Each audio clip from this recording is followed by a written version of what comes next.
Halo, salam leda-lede semua. Ini gue udah di Sumber Alam ya. Bentar lagi Pak Yuli kayaknya datang nih, udah mau jam 9. Hari ini agendanya adalah 3 jam. Jadi kemarin 4 jam, sekarang 3.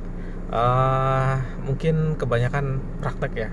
Karena teorinya udah dihabisin kemarin. Untuk pengenalan bis ya, pengenalan komponen, dan terus ada hal-hal yang perlu diperhatikan ya, seperti inspeksi awal lah sebelum kita jalan, seperti apa yang harus dicek.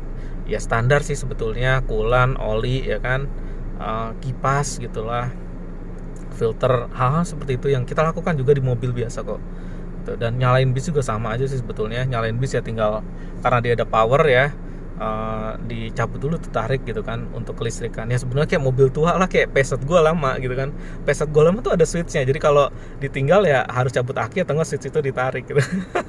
ini persis banget kayak mobil-mobil tua jadul ya, yang udah rusakan itu gitu kan, yang kadang kalau kuncinya kontaknya udah dimatiin ternyata listriknya masih nyambung. Itu di bis ada switch yang kayak gitu. Jadi ya gue lucu gitu kan, ini 2020 bro, ternyata masih ada yang seperti itu gitu kan. Itu di Passat gue adalah hal yang benar-benar udah diketawain orang gitu kan.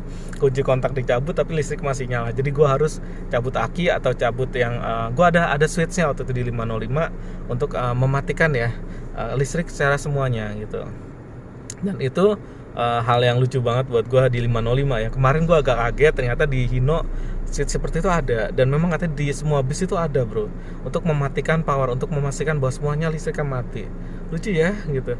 210 yang udah bangke kayak gitu aja gitu kan, itu kalau dimatiin ya, pintunya dibuka, lampu pintunya nanti akan mati sendiri kok. Nggak perlu khawatir kehabisan setrum ya, karena nanti akan mati semua. Entah itu lampu apapun dia akan mati. Lampu bagasi pun nggak akan pernah bikin si 210 itu kehabisan aki karena lupa nutup bagasi, nggak rapet. Nggak akan pernah, karena dia punya light control module kan. Jadi 20 menit nggak ada interaksi ya kan, ya dia akan shutdown otomatis gitu loh. Tapi bis itu nggak ada bro kayak gitu. Jadi dia kalau mau matiin listrik semua ya harus pakai switch itu gitu kan. Ya ini adalah hal yang lucu ya, karena di 505 gue itu kocak banget ya. Dia tuh gue harus cabut aki. Nah itu seperti itu, karena nggak harus cabut aki tapi ada switchnya untuk memutus semua listrik. Dan kecuali hazard doang ya, jadi meskipun listriknya udah dimatiin dari switch itu, tapi kalau hazard dia akan tetap hidup. Kayak 505 gue yang jadul itu. Persis banget ya. Kayak gitu ya. Itu salah satu quirks and the feature-nya si bis ini ya. Nah, ditambah lagi ada pengetahuan tentang rem. Ini penting banget ya, tentang vakuman ya, rem itu, kompresor, angin itu kan. Kalau di 210 angin itu untuk ngunci pintu ya. 210 nih angin untuk ngunci pintu, untuk nyetel lampu, flap AC itu semua pakai angin. Terus nurunin headrest itu pakai angin bro. Tapi itu di 210 ya, di Mercy. Kalau Mercy bis atau Hino bis 210 itu untuk kopling ya, angin dari mesin tuh untuk nendang kopling lah. Terus rem gitu kan, karena dia remnya tuh nggak cuma pakai dia nggak pakai hidrolik ya gitu kan, jadi nggak pakai minyak rem, dia pakainya apa tuh namanya, angin gitu. Jadi dia pakai kompresor ya. Kalau di 210 PSE pump untuk kunci pintu. Kalau di sini angin dipakai untuk hal-hal yang sifatnya safety, bukan untuk luxury. Kalau di Mercy passenger, angin itu untuk luxury, jadi untuk nyetel seat bolstering gitu ya, itu pakai angin semua gitu. Apalagi yang zaman-zaman dulu, yang eranya 600 ya, zaman-zaman dulu era tahun 60-an, itu power window pun pakainya vakum gitu. Jadi benar-benar untuk nutup bagasi, power window, apapun itu semua pakai vakum gitu ya. Tapi itu di Mercy passenger ya, jadi vakum itu untuk nyaman. Kalau di sini vakum udara untuk hal-hal yang sifatnya keamanan dan benar-benar mendasar untuk keamanan doang gitu. Untuk pengendalian rem ya itu doang sih, bukan yang kemewahan ya, bukan untuk ya seperti passenger gitu. Itu perbedaan yang paling kentara. Dan terus cara nyetir bis itu sebetulnya sih kalau gua rasa ya, cara nyetirnya sama aja bro dengan bawa sedan besar. Kenapa bawa sedan besar? Karena ya contoh lah, misalnya kita bawa S500 ya, S-Class ya, 220 atau 221. Itu kan dia posisi kita ya, posisi supir bis itu kan adanya di sini. Misalnya posisi gue di sini, maka ujung kap mesin kan berada ada di situ kan.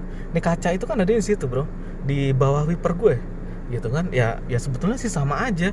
Kalau kita mau belok juga dengan aman ya, misal kita mau belok dengan aman, maka pilar ini harus lewat dulu. Jadi kemarin gue dikasih sama Pak Yuli, kalau pilar ini sebahu kita itu harus lewat ya, berarti kan pilar dong.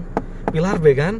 Kalau di passenger ini adalah pilar B. Kalau kita mau ambil kanan ambil kiri, biar nggak makan kanan kirinya, biar nggak nyenggol, maka kita harus lewatin ini. Sama aja bro ternyata kan. Di mobil kecil juga ada pilar B, yang mana ini patokan bahu kita, dan di bis patokannya badan kita juga gitu kan. Kita mau ubah haluan, mau belok kiri, di sana ada tembok ya kan, kita harus lewatin tembok itu sampai bahu kita dulu, baru kita bisa ambil tikung kiri. Hal yang sama bro antara bis dengan sedan, itu sama ternyata kalau ngomongin soal manuver yang seperti itu ya. Dan ya gue rasa sih itu nggak terlalu jauh beda lah ya. Kalau kita maju kanan atau kiri itu nggak terlalu jauh bedanya. Karena apa? Bawa sedan besar juga tricky bro. Beneran, bawa sedan besar tuh tricky loh. Bawa sedan 5 meter itu tricky. Kenapa? Posisi kita rendah, bis posisinya tinggi. Ujung depan itu kelihatan. Dari kaca yang satu itu ujung depannya kelihatan bro. Mercy itu nggak kelihatan bro, beneran. Ya kan, kita makanya ada sensornya segala macam kan. Ujung sedan besar itu nggak kelihatan sama sekali loh. Dan kalau nyenggol ya gila gitu. Jadi ya gue ngerasa ini ada satu bagian yang sama, yang gue pikir ternyata beda banget, ternyata sama, mirip lah ya, nggak 100% sama. Yaitu tadi, kalau mau manuver patokannya dari badan kita nih. Misalnya mau belok kanan ya kan, maka badan kita harus lewat dulu. Ya sama dong. Mobil kecil juga harus lewat dulu. Kalau nggak lewat dulu ya kena. Kecuali mobil kecilnya mungkin mobil kecil carry atau zebra. Sedan besar itu sama bro. Jadi nggak ada beda duduk di atas mesin atau ini di atas mesin, itu sama bro.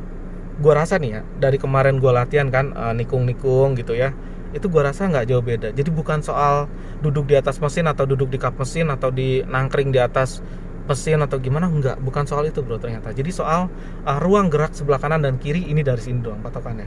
Itu aja. Ini yang gue belajar banget ya, karena kemarin perkiraan gue adalah kan gue nggak tahu ya cara gimana nih Pak kalau amannya pakai bis itu kanan atau kirinya seperti apa sih. Ternyata dikasih tahu sama Pak Yuli kan, ini kita lewatin dulu mas dari badan kita. Nah ini dia akan menjadi gap. Dan sama aja bro, jadi gini loh, bis meskipun badannya besar, oke lah kita lihat kan badan sedan nih, spion kan, ini kan rata.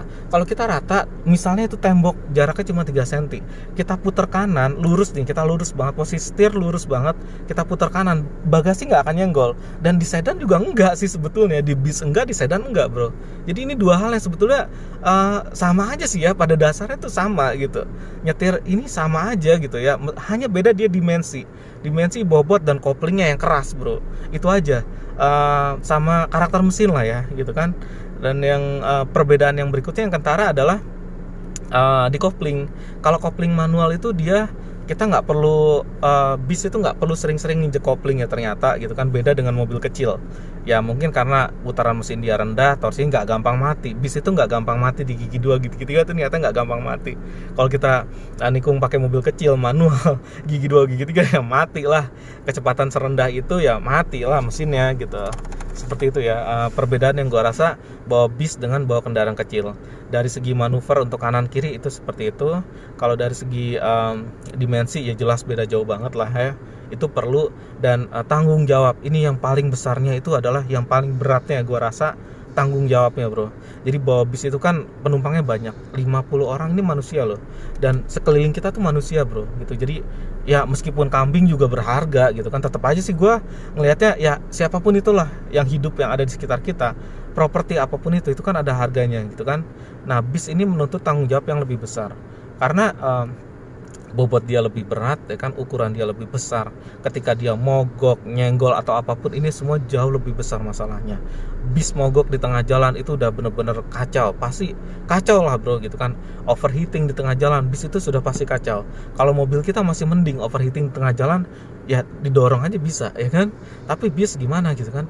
Nah ini yang membedakan ya, tanggung jawab dan beban moral sih. Kalau gue ya, secara gue pribadi, tanggung jawab dan beban moral bawa bis itu lebih berat ya, karena itu tadi, ketika dia nyenggol ya, bis nyenggol pagar orang ya, bisa jadi pagarnya sama rumahnya sekalian gitu kan. Jadi bukan nggak seperti mobil kecil kita baret ya kan, cuma begitu doang. Kalau bis nyenggol, yang disebut dengan nyenggol ya mungkin pagar dan rumahnya sekalian dia nyelonong, yang kayak gitu tuh yang membuat gue tuh ngerasa kalau nyetir bis ini bukan pekerjaan yang mudah ya, bukan pekerjaan yang gampang. Maka gue perlu tahu teorinya, gue perlu tahu tekniknya seperti apa gitu kan, biar nggak salah gitu. Seperti itu yang gue ngerasa perlu tahu ya.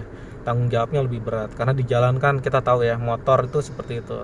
Dan misalnya kita tengok kanan kiri gitu, ternyata dia kan badannya besar, ada motor nyelip itu jadi masalah. Itu meskipun kesalahan si pemotornya sih, sering banget gue lihat yang kayak gitu. Ya demikianlah pelajaran yang gue dapat dari teori kemarin dan praktik sebentar. Dan hari ini pelajaran yang kedua ya, di sesi kedua 3 jam. Semoga aja lancar, aman, dan bahagia. Semoga, gue berharap banget bisa lolos, aman, lancar, dan selamat lah gitu. Karena latihannya kendaraan besar bro, dan nggak ada pendamping supir yang bisa ngegas dan ngerem di situ ya. Nggak ada pendamping yang megang setir atau ngegas dan rem yang dia bisa bantu kita kalau ada sesuatu kesalahan, dia bisa bantu ngerem. Kita nggak ada. Jadi benar-benar bergantung sama kita doang gitu. Ini yang membedakan ya antara kursus mobil kecil dengan bis. Dia nggak ada bantuan di sebelah situ. Instrukturnya itu nggak sambil nginjek gas atau rem gitu. Jadi kita doang. Dan ini berarti bergantung sepenuhnya sama kita sebagai pembelajar, sebagai pelajar ya. Kita benar-benar diberi tanggung jawab gitu, tanggung jawab untuk jaga mobil ini aman gitu. Karena setir, gas, kopling, rem itu semua kita yang pegang. Itulah yang membuat gue merasa tanggung jawabnya berat nih gitu. Oke, demikian ya videonya, semoga aja seperti itu. Oke, dadah.